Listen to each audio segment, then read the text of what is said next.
اوس یو شی ته توجه وکړئ، عنوان دی د څڼو جال.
په چمن کې چې د پړق د خندا خور شي،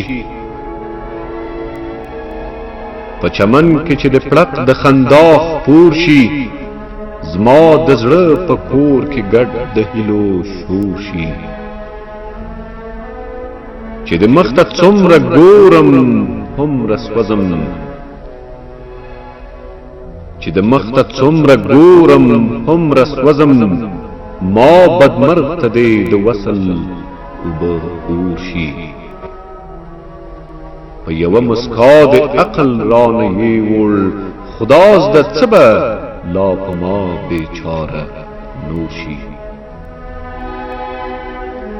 لیونی په زنځیرونو کې فریاد کړي، لیونی په زنځیرونو کې فریاد کړي، چې په مخ باندې د جال د څڼو خور شي.